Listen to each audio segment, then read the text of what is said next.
Friends, भगवान ना करे कभी आपका एक्सीडेंट हो, लेकिन कभी आपका एक्सीडेंट हो जाए और इन सिचुएशंस को आपको अपने फ्रेंड्स और फैमिलीज़ के सामने इंग्लिश में एक्सप्रेस करना हो तो आप किन किन सेंटेंस को यूज़ करेंगे। आज का टॉपिक पैराग्राफ इसी के ऊपर है। तो फ्रेंड्स, पहले वीडियो को पॉज करें, एक बार खुद से ट्रांसलेट करने की कोशिश करें इस पैराग्राफ को। यदि पैराग्राफ ट्रांसलेट नहीं हो रहा है तो फिर कोई बात नहीं है, हम इस पैराग्राफ को स्टेप बाय स्टेप पूरा ट्रांसलेट करेंगे। तो फ्रेंड्स, इस वीडियो को लास्ट तक ज़रूर देखें। तो चलिए वीडियो शुरू करते हैं। कल शाम मैं ऑफिस से घर लौट रहा था। बारिश बहुत तेज हो रही थी और सड़क पर पानी भरा हुआ था। मुझे सड़क पर एक बड़ा गड्ढा दिखाई नहीं दिया क्योंकि वह पानी से पूरी तरह ढका हुआ था। जैसे ही मेरी बाइक उस गड्ढे में गई, बाइक का संतुलन बिगड़ गया और मैं सड़क पर गिर गया। फ्रेंड्स, ये डे टू डे कन्वर्सेशन का पैराग्राफ है। जब हम हमारा एक्सीडेंट हो जाता है और हम किसी को अपने एक्सीडेंट के बारे में क्या हुआ था बताते हैं, ये उससे रिलेटेड पैराग्राफ है। तो फ्रेंड्स, कल शाम मैं ऑफिस से घर लौट रहा था। लौटने को हम कहते हैं रिटर्न। ठीक है, लौट रहा था के लिए आएगा यहाँ पर आपका रहा था पास्ट कंटिन्यूअस टेंस। वॉज के साथ में हम वर्ब के साथ में हम लगाते हैं आईएनजी। ठीक है, तो क्या होगा, कल शाम यस्टरडे इवनिंग मैं ऑफिस से घर लौट रहा था। मैं मतलब आई, फिर उसके बाद में helping verb I was return के साथ में आईएनजी लग जाएगा। ठीक है, past continuous tense. I was returning home. कहां से? From the office. I was returning home from the office. बारिश बहुत तेज हो रही थी और सड़क पर पानी भरा हुआ था। बारिश तेज हो रही थी। ये भी हमारा पास्ट कंटिन्यूअस टेंस का सेंटेंस है। It was raining. रेन के साथ में हम क्या लगा देंगे? आईएनजी। इट वॉज रेनिंग, जोर से हो रही थी मतलब heavily. It was raining heavily. और सड़क पर पानी भरा हुआ था। सड़क पर पानी भरा हुआ था के लिए कहेंगे and the road was full of water. And the road was full of water. ठीक है, ये ट्रांसलेशन समझ में आया? मुझे सड़क पर एक बड़ा गड्ढा दिखाई नहीं दिया क्योंकि वह पानी से पूरी तरह ढका हुआ था। अब देखिए, हमें जो बारिश के समय में जो गड्ढे हो जाते हैं ना, वो उसको हम इंग्लिश में क्या कहते हैं? यदि आपको ऐसा कहना हुआ कि पानी से भरा हुआ था और बड़ा गड्ढा दिखाई नहीं दिया, कैसे बोलेंगे इसे? इसके लिए वोकैबुलरी होती है। जो बारिश के समय में पानी में गड्ढे बन जाते हैं सड़कों पर, उसे हम कहते हैं pothole.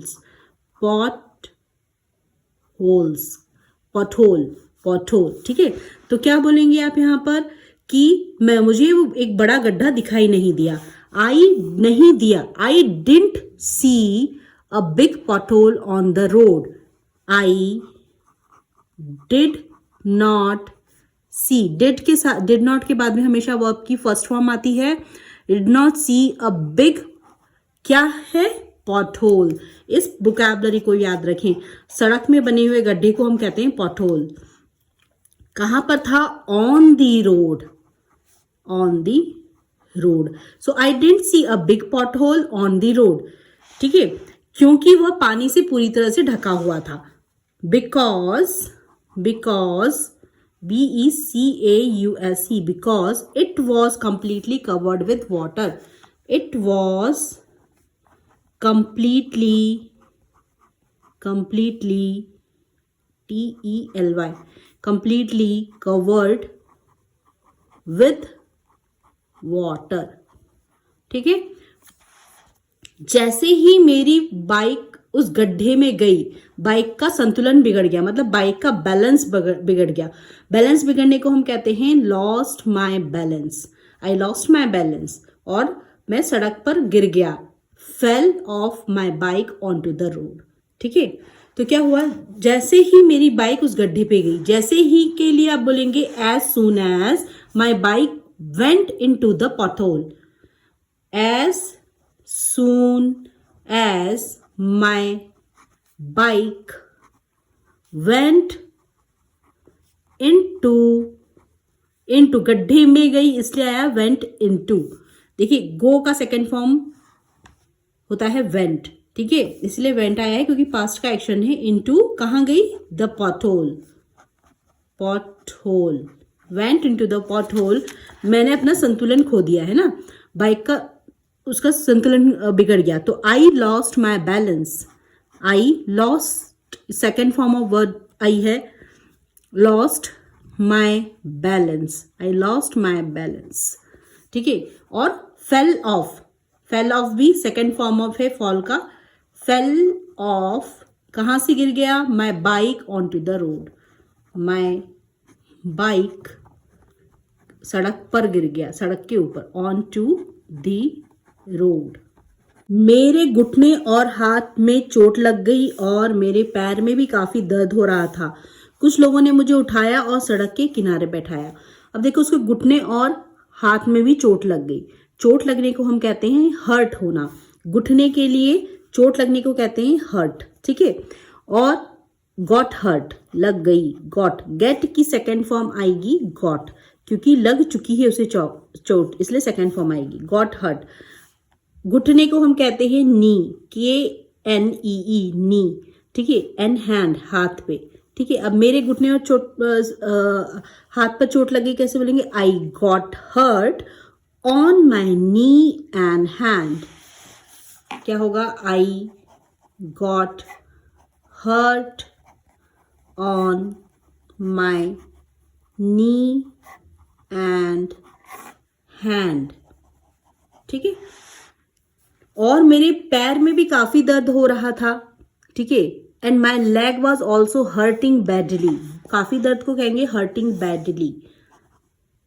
And my leg was also hurting, दर्द हो रहा था, हर्ट को हो रहा था मतलब हो जाएगा वॉज हर्टिंग।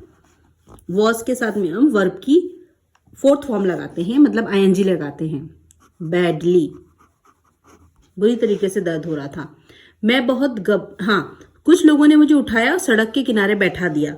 होता है ये, जनरली एक्सीडेंट हो जाता है तो लोग आ जाते हैं और फिर हेल्प करते हैं। Some people helped me up and made me sit by the side of the road.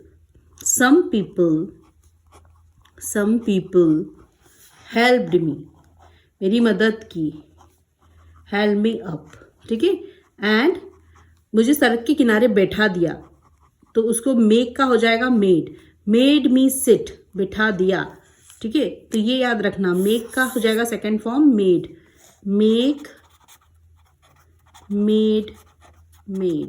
Past का एक्शन है इसीलिए मेड आया है। मेड मी सिट, कहाँ बिठा दिया? Bye the side of the road, bye the side of the road, ठीक। मैं बहुत घबरा गया था क्योंकि कुछ देर तक मुझे समझ ही नहीं आया कि क्या हुआ है। घबराने को हम कहते हैं स्केयर का हो जाएगा scared, second form of verb. I was really scared, I was really scared, क्योंकि कुछ देर तक मुझे समझ नहीं आया कि क्या हुआ है। क्योंकि के रहेगा बिकॉज होगा यहाँ पर। हैड के साथ में हम वर्ब की थर्ड फॉर्म यूज करेंगे, समझ नहीं आया, ठीक है, कि क्या हुआ है, क्या हुआ था के लिए व्हाट हैड हैपेंड की second form, sorry third form आएगी हैपेंड। आई कुडंट, कुड के बाद में हमेशा वर्ब की फर्स्ट फॉर्म आती है, इसीलिए अंडरस्टैंड होगा, UNDERSTAND, understand what had happened, ठीक है। यहाँ पर हमने पास्ट परफेक्ट टेंस यूज किया है। मैंने अपने दोस्त को फोन करके कहा कि मेरा एक्सीडेंट हो गया है, मुझे मदद की जरूरत है। मैंने अपने दोस्त को फोन किया। I called my friend and told him, I called my friend, call किया, कॉल का सेकेंड फॉर्म कॉल्ड हो जाएगा, I called my friend, and tell का सेकेंड फॉर्म टोल्ड हो जाएगा, पास्ट का एक्शन बता रहे हैं हम, टोल्ड हिम दैट। अब देखिए यहाँ पर आपको एक्सप्रेशन सीखना है, मेरा एक्सीडेंट हो गया है, कैसे बोलेंगे मेरा एक्सीडेंट हो गया, I had met with an accident. An accident आया है क्योंकि हम जो भी वर्ड्स यूज़ करते हैं AEIOU, उसके पहले यदि यदि बिगिनिंग होता है हमारा वॉल्स से, हमारे जो 5 वॉल्स होते हैं AEIOU, ये स्वर होते हैं 5, यदि कोई भी वर्ड इससे स्टार्ट हो रहा है तो उसके पहले हम एन लगाते हैं, ठीक है। तो I had met with an accident, यहाँ पर भी देखिए पास्ट परफेक्ट टेंस से सेंटेंस बना है, हैड के साथ में वर्ब की थर्ड फॉर्म आई है, मीट की थर्ड फॉर्म मेट होती है। तो I had met with an accident, मेरा एक्सीडेंट हो गया है और मुझे तुम्हारी मदद चाहिए, that and I needed help, and I needed help. उसने तुरंत मेरे पास आने के लिए कहा, बाद में हम पास के अस्पताल गए। देखिए उसने तुरंत मतलब उसने कहा कि हाँ मैं जल्दी आ रहा हूँ, पहुंच रहा हूँ, ठीक है। He immediately told me that he would come to me, वो मेरे पास आएगा, ठीक है। ही इमीडिएटली मतलब तुरंत, ही इमीडिएटली टोल्ड मी कहा, टेल का सेकेंड फॉर्म टोल्ड आ गया है, told me that he would come to me, वो मेरे बहुत जल्दी ही मेरे पास में होगा, he would come to me।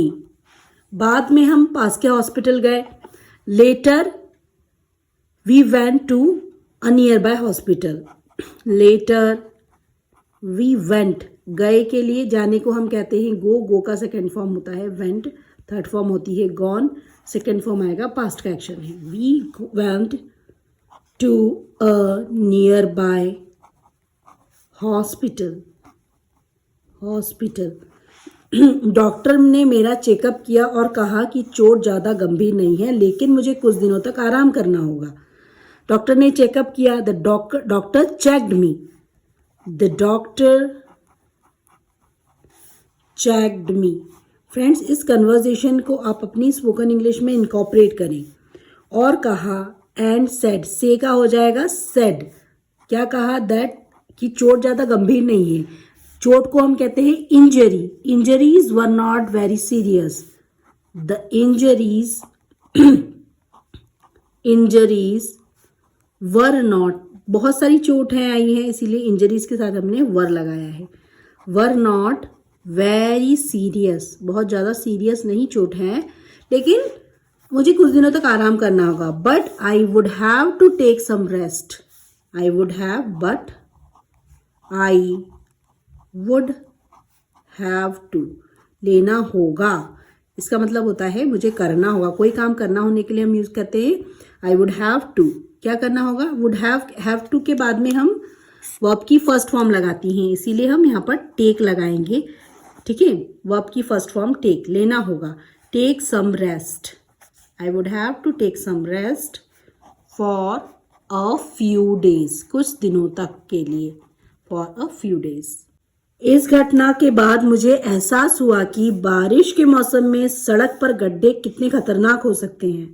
सही बात भी है, बारिश के समय में बहुत सारे एक्सीडेंट्स होते हैं, लोग अपनी जिंदगियां खो देते हैं।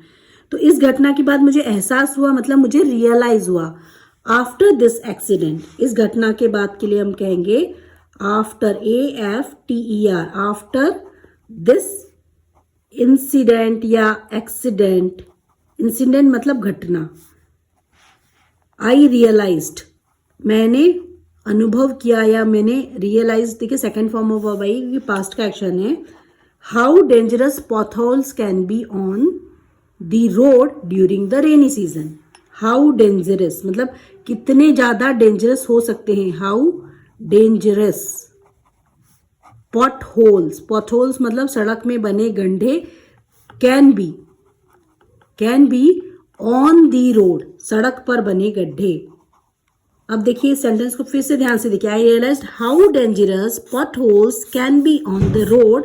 कब? During the rainy season. Generally ये जो गड्ढे बनते हैं रेनी सीजन में ही बनते हैं और एक्सीडेंट सबसे ज़्यादा इसी समय होते हैं. तो ड्यूरिंग द रेनी सीजन. ठीक है. सो इस सेंटेंस को आप बिल्कुल याद रखें. How dangerous potholes can be the road during the rainy season. हमें पानी से भरी सड़क पर बहुत सावधानी से गाड़ी चलानी चाहिए क्योंकि हमें पता नहीं होता है पानी के नीचे क्या है. बिल्कुल सही बात है. देखो हमें पता नहीं होता पानी के नीचे कितना बड़ा गड्ढा है, कैसा है, क्या है, कुछ पता नहीं होता. तो हमें केयरफुली चलाना चाहिए. चाहिए के लिए हम क्या लिखेंगे? कौन सा मॉडल वर्ब यूज करते हैं चाहिए के लिए? हम शुड. तो we should drive very carefully. We should drive very carefully. Very carefully, सावधानी से. We should drive on water logged roads. Water logged roads मतलब जहां पर पानी से गड्ढे भर जाते हैं ना, पानी जमा हो जाता है, उसे कहते हैं वाटर लॉक्ड. उसे कहते हैं, ये देखो वोकैबुलरी सीखने का है, वाटर लॉक्ड रोड्स. ठीक है. We should drive very carefully on water logged roads. ROADS roads. Because we never know what is underneath. पानी के नीचे क्या है? अंडरनीथ के लिए मतलब नीचे. The water. बिकॉज क्योंकि हमें पता नहीं होता है कि पानी के नीचे क्या है. वी नेवर नो, हमें पता नहीं होता है. वी नेवर नो या we don't know what is underneath the water. पानी के नीचे. अंडरनीथ मतलब नीचे. अंडरनीथ, ये वोकैबुलरी याद रखें. What is underneath the water. हमें पता नहीं होता है कि पानी के नीचे क्या है. यहाँ पर मैंने कुछ नेचुरल सेंटेंसेस दिए, स्पोकन इंग्लिश के एक्सप्रेशंस हैं जो कि हम अपनी डे टू डे कन्वर्जेशन में यूज करते हैं. आइए हमसे हम सीखते हैं. मेरा एक्सीडेंट हो गया है. I met with an accident. I met with an accident. कैसे बोलेंगे? I met with an accident. मेरा संतुलन बिगड़ गया मतलब मेरा बैलेंस खो गया. I lost my balance. I lost my balance. मैं बाइक से गिर गया. I fell off. Second form आई है फॉल की. I fell off my bike. मुझे गड्ढा दिखाई नहीं दिया. I didn't see the pothole. I didn't सी. गड्ढे को क्या कहते हैं? The potholes. I didn't see the pothole. गड्ढा पानी से भरा हुआ था. The pothole was filtered with water. The pothole was filled. ये पैसिव वॉइस से सेंटेंस बना है. वॉज के साथ में वर्ब की थर्ड फॉर्म आई है. ठीक है. Filled with water. मुझे चोट लग गई. I got hurt. I got hurt. मेरे घुटनों में बहुत दर्द हो रहा है. माई नी. घुटनों को हम कहते हैं नी. क्या कहते हैं? नी. KNEE. के साइलेंट होता है इसलिए हमें नी पढ़ते हैं. NEE नी पढ़ते हैं. Knee. My knee is hurting badly. My knee is hurting badly.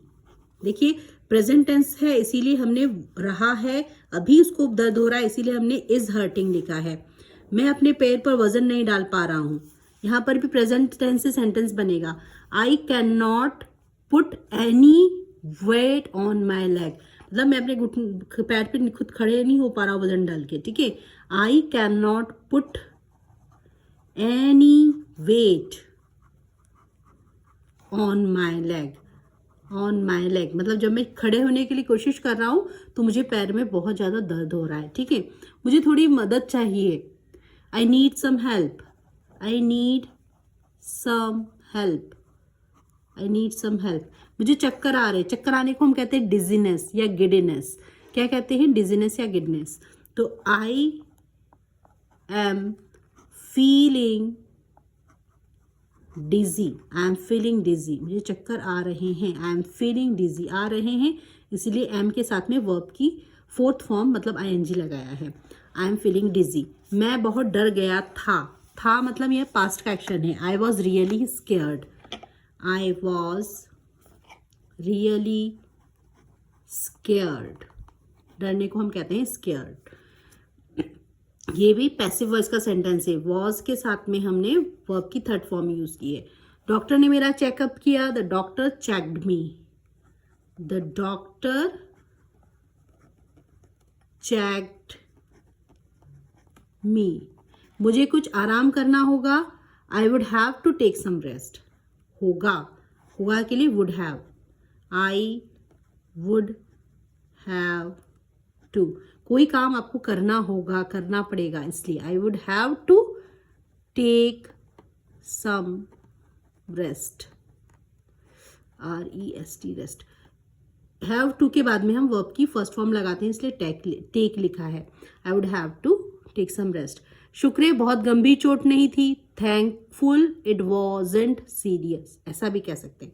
तो ये वो सारे सेंटेंसेस है जिसे हम अपनी स्पोकन इंग्लिश में यूज़ करते हैं, और आप भी इसे यूज़ करें जब कोई इस तरीके की सिचुएशंस आपके फ्रेंड्स या आपके साथ होती है, तो आप इसे यूज़ करें। ऐसे भी बोलने की प्रैक्टिस करें।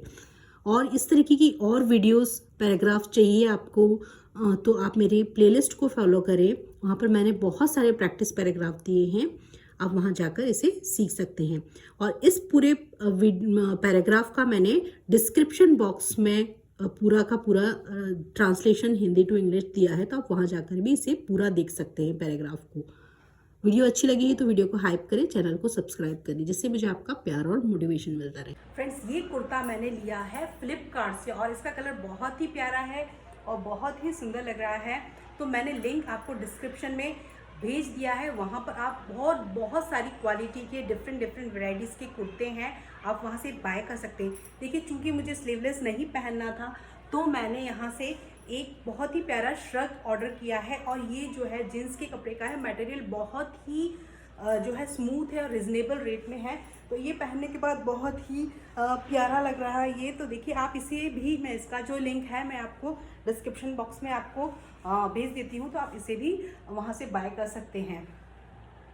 So friends, if this video add any value in your English learning journey, please do subscribe my channel and don't forget to hit the bell icon, जिससे कि मुझे आपका प्यार और मोटिवेशन मिलता रहे और मैं आपके लिए लाती रहूँ इसी तरह की यूजफुल इंग्लिश कंटेंट की videos. So thanks for watching my videos. Keep learning, keep practicing, keep watching my videos. Thanks for watching my videos.